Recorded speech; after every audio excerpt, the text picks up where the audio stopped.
All right, so welcome to my channel. I go by the name King Kwesi from Ghana, and today I have an honor to invite and have the man right here on my channel. He needs no introduction when it comes to the geopolitics between China and the US, but for the purpose of this video, I'll let him introduce himself, man. Fantastic. All right, welcome King. to my channel. Fantastic. Nice to be here, my friend. Good to have you. Absolutely. Thank you, everyone. My name is Cyrus Janssen. I'm from the United States, and I'm back to China for the first time in 4 years. King, I reached out to you because I really like your YouTube channel. You are, going around China, doing a lot of street interviews. I think showing everybody a really unique insight into China and what life is like here. I reached out to you and I said, hey, let's meet up. I'm going to be in China. Let's make a video together. So I'm excited. I'm excited to tell the story and answer some questions. It's a great honor to have you on my channel because you are there and I'm just a little boy growing on this space, and you to have me right here and be part of my engagement, I appreciate it, man. My pleasure. My pleasure. We're back to China. Check out his channel. He's doing amazing thing talking about China and the US relationship. And I know you love his channel. Go subscribe and follow his channel. Absolutely. And for all my subscribers that are watching on my channel, I want you to check out King's content. He does some amazing street interviews, giving an interesting perspective. So King, thank you so much. Appreciate it, my brother. I appreciate it. All right. How does it feel to come back to China? It feels amazing. It's been almost 4 years since I've been here last, and I was telling you earlier, I came here when I was 23 years old. I just graduated university, and very much I was like a boy. I was a young boy, and when I spent my first 7 years here, I was able to work hard. I saved money. I bought an apartment here. I met my wife here. I really left Shanghai as a man. So I owe a lot to China. I owe a lot to my experience here, and it really transformed me as a person. And it's so surreal to come back to China, after a long break. I mean, China was closed off to the world, for over 3 years. And now I'm back and meeting people, seeing what China is really like, and it's amazing. I'm very, very honored to be back. On your channel, you talk a lot about China and the US relationship. I do. For some time now, there has been a hostile relationship between China and the US. Do you think America as a country is scared of China taking its place as the world superpower? Well, I think one thing is important to understand is that for the United States, they always want to be number one, right? That is our goal. We always want to be this hegemon. And the issue with this is that I think China has challenged that idea because China has done things a very different way, right? Growing up in America, for example, we always hear that communism is evil, right? We literally are taught that in schools. And China, as we know, is not so much a communist country. It's more of a socialist country with Chinese characteristics. There is obviously some elements of communism that exist in this country, but it's a country that has embraced the Western capitalist model. It is a country that has achieved a lot in the last 50 years, and I think it kind of disproves America's theory that democracy is the only way, right? China has done it their own way, and that I think is a threat because, for example, it doesn't match up with what we're taught, right? We're always taught communism is going to fail, but China has not failed. It has in fact blossomed into the second largest economy in the world, and it continues to rise, and it continues to have a very important part in our global economy. You think China has not failed as a country to be where it is today? No, I mean, I think China, I think one thing that we have to really give credit to is that 50 years ago, China was a poor agrarian economy, right? It was one of the top 10 poorest countries in the world. And then you go around and you see the wealth today, you see the modern development, and you see how, granted, we're in Shanghai right now. Right. This is one of the top cities in the world. But go to the 5th and 6th tier cities, and you can see the development and the progress, and that's really an amazing part of China. It's amazing because I've been here for almost like 10 years, and I came to China. I lived in Weihai, Yantai. When I came to Yantai had only one train station. Yeah. But now Yantai got 2 train stations, new airport. There's new development everywhere around the city. That's right, yeah. So do you think the 3 principles of mutual respect, cooperation, win-win is the way to go for China and the US? Well, I think, King, one of my biggest missions on YouTube is always preaching the fact that the United States and China need to find a way to work together, right? You have the number 1 and number 2 economies, the number 1 and number 2 superpowers. We have to find a way to coexist on this planet. So it is that, that example of where can we find these win-win opportunities. I think a great example is here in Shanghai. You look at Elon Musk and you look at Tesla, right? The reason that Elon Musk became the richest man in the world, the reason that Tesla has become the company that it has come today is because of China. It's 100% because of China. 50% of the cars that Tesla made in 2022 were made in China. Okay, they not only that, but the battery technology, a lot of this, all of the raw materials that they're using for this, it all comes from China anyways. So, Elon Musk had that vision of coming here, and he's benefited tremendously from China. And and in addition to that, China has benefited because by welcoming in Tesla, and Tesla is by far the best EV company in the world. Right. But by welcoming them in, Chinese brands have been forced to get better as well. So, China's government didn't fear an American brand coming in and being better than China. They said, welcome, come into the country, be better because it's going to make us better. And as we've seen, BYD and Xpeng and NIO, a lot of these, electric vehicles are incredible actually, and they're now rivaling Tesla. And the reason is because they've been able to learn from Tesla. And that's a great example of a win-win, because Tesla's very popular here. And, right. and again, I mean, Tesla's, if you've been a Tesla shareholder, you've generated a lot of wealth, it's because of China. So do you think Elon Musk's recent trip to China, in a way, will help to promote the relationship between China and the US? I think it definitely helps. I mean, I think with Elon Musk coming here, that was a very great thing. I mean, it's just nice. I mean, here he is, he's standing in the factory, with 500 Chinese employees. Everyone's smiling. I mean, it's always, that's one of the things that's tough, King, is we need this people-to-people diplomacy, right? It's why you and I were just walking around in People's Square, chatting with people, and and just trying to talk to the locals. I mean, when we got the camera out, people are interested, right? They come and talk to us. Hey, look at these two foreigners here, and it's trying to share a little bit about our countries, right? I come from America. People are curious. I mean, you, from a black man in China, but I mean, you're from Ghana. I mean, you have these, you met somebody just now that has been to Africa, right? And he's like, hey, I've been to Africa, I've been to this country, I've been to this country, I've been here. And that's an instant connection that you have. So this people-to-people diplomacy really goes a long way. Who wins this Cold War between the US and China? Who wins this? Well, and how does it affect the world, though? Well, I think that's the main issue is that, we don't want to get into a Cold War, because a war with China, whether it's a hot or cold war, is going to be a disaster. And I think we can really look at the Russia-Ukraine situation and how, Russia is so important to the global economy. You can see how sanctions come in, that entire war, that conflict, it's disrupted everything in the world, right? Europe is absolutely struggling with their energy needs. It's been, it just shows us how connected we are. And I think it's really important for especially US-China, because our two economies are so interconnected. The United States relies on China for our economy. China also relies on the United States. Last year, there was $526 billion of trade between US and China.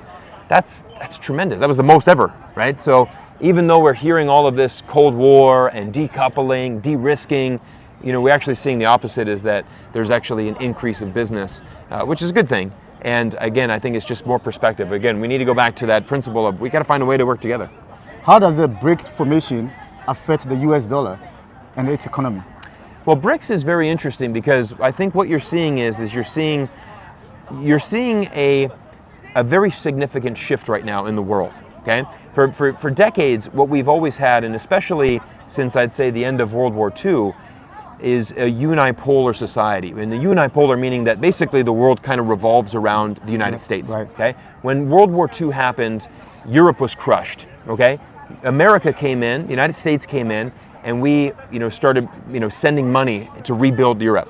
And that's exactly when SWIFT started. All right, we said, all right, we're going to create the SWIFT monetary system where we can do these international transfers. We're going to have the United States as the reserve currency. The United States goes to Saudi Arabia in the 1970s, signs the deal where they're going to export exclusively in United States dollars. Now these, World War II, the deal with Saudi Arabia, these are the things that set the United States up tremendously. And the United States was the world power. Everybody listened to the United States. But things are shifting now. And now we live in a multipolar society where countries now want options. And I think one of the things that's been difficult is when the United States led the sanctions against Russia, a lot of countries around the world didn't agree with that. Right? The vast majority of countries, there's over 80 countries around the world that are not actively sanctioning Russia, including India, the world's biggest democracy, are not actively sanctioning Russia.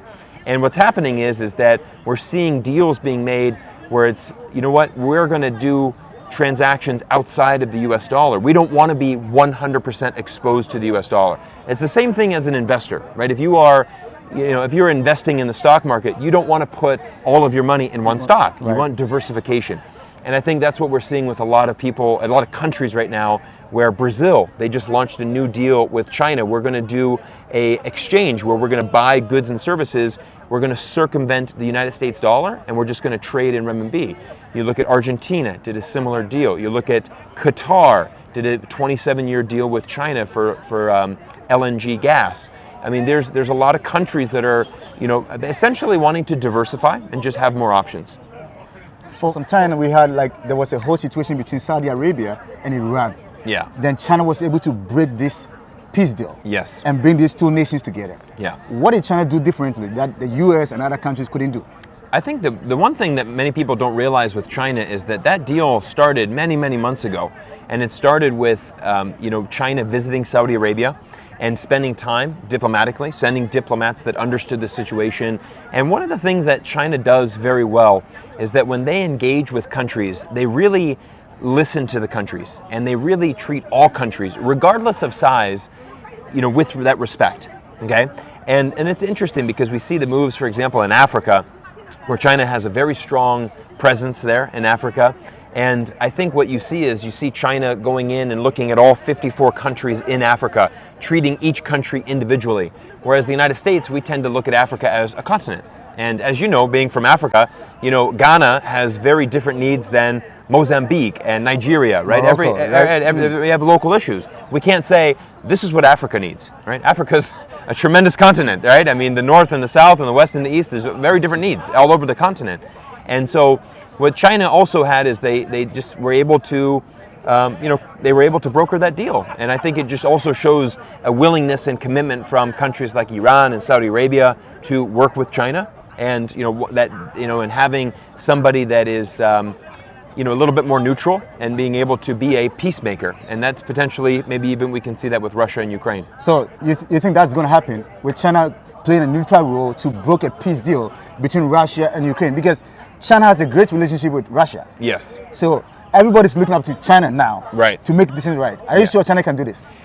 I'm not sure, because I know from the United States perspective, our diplomats have already come out and said we don't want China to broker a peace deal, and the reason for that is because the United States, our current government policy is that we want to fund Ukraine as long as possible and defeat Russia. We're fighting for regime change in Russia. That is what the United States wants. So a peace deal would not work in America's best interest. That is what people need to understand. That's why the United States does not want China to broker a peace deal, because a peace deal would involve Putin staying in power. The United States wants to see Putin replaced and that regime changed. Okay. So we will continue to fund Ukraine, much to the, I think, alarm of a lot of Americans. So you're saying America is funding Ukraine? America is definitely funding Ukraine. I mean, we're providing weapons, and we're providing, billions of dollars. I mean, that's well documented. I mean, we fund a lot of that. I mean, we're sending weapons. I mean, for the United States, what we're seeing right now in Ukraine is, from the United States, this is kind of the best case scenario. We can basically fight Russia without risking United States lives. Okay. That's the issue. There's no U.S. troops on the ground. So America is basically using Ukraine as a bait. Well, America is definitely using Ukraine, and that's the problem right now, is that Ukraine's getting wrecked. And if you look at Mearsheimer and what he had said is, he had predicted this. John Mearsheimer, the professor from University of Chicago, he gave a keynote speech in 2015, 2016, where he predicted that if we continue down this road, Ukraine will get wrecked. And we've seen that. I mean, Ukraine, my heart goes out to the people of Ukraine. I mean, that country's been absolutely decimated. There's been a lot of civilian lives. There's been a lot of unfortunate things that have happened. And that's one, for me, I think that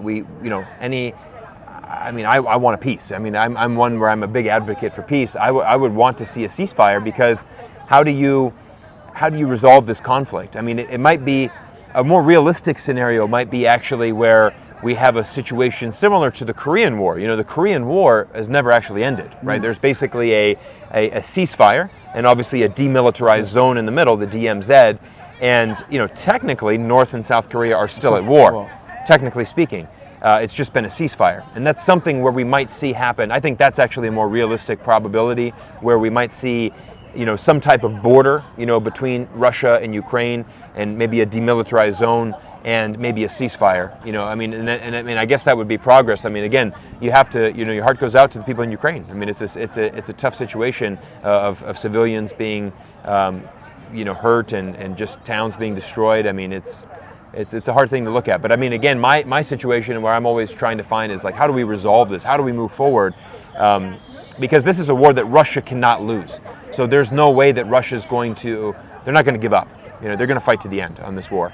And if we're going to keep funding, you know, how long is this the next forever war? I mean, I don't know.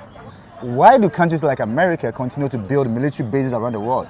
Because recently, we've seen what is happening between America and China on the Taiwan. Yeah. Why is America so concerned about Taiwan? I think Taiwan is we also have to look at Taiwan is strategic and important for the entire globe, right? China included, right? The world, 90% of the world's most advanced microchips come from Taiwan. So you look at TSMC, Taiwan Semiconductor Company. I mean, they produce the best machines, the best microchips in the world. The interesting thing is that microchips actually, no one country or place can develop a microchip by itself, right? The United States can't produce the world's best microchips because the only way to do that is the Netherlands has a specific machine that is needed. So the Netherlands, even though they don't produce microchips themselves, they are a key part of that puzzle. And so when we look at this, it's quite interesting. You know, you have Korea and the United States and Taiwan and China and Netherlands. You have many countries come together to build the most advanced microchips, but they're ultimately, built in these factories in Taiwan. The United States has a strategic interest in Taiwan. The United States also sells a lot of military weapons to Taiwan. The United States has sold billions and bought billions of dollars of weapons to Taiwan. So there is a strategic interest from the United States. Our policy in the United States is that we move around the world with our strategic interest. If we have an interest in something, that is why, for example, the United States recently released a Indo-Pacific paper, and the first thing that it said was, the United States is an Indo-Pacific power. Interesting, because the United States is not even in this part of the world.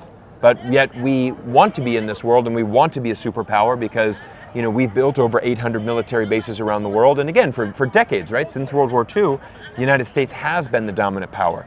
And most of the world was happy with that. But again, times are shifting, things are shifting, people are wanting to diversify. That's why we're shifting to this multipolar world. But the United States definitely wants to, protect its interest in Taiwan as far as with the microchips. It also wants to, Taiwan does have a democracy there, and they want to protect that. I mean, as we know, the United States favors a democracy for every country in the world, and it is in the United States world, and in our government's vision, we would want to see a democracy in every country, and so that is. Something that I personally don't agree with. I think that every country has a right to choose a system that works for them. Yeah, absolutely. I mean, and that's where, if you look at, for example, Charlie Munger, who's the right-hand man for Warren Buffett, he's one of the first guys to say, if China was a democracy in the 1940s, it would have never became the country that it came today.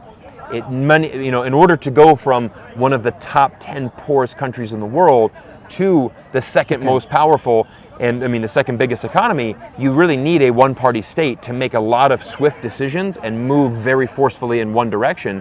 And don't get me wrong, there was bad decisions made along the way. We look at the Cultural Revolution, the Great Leap Forward.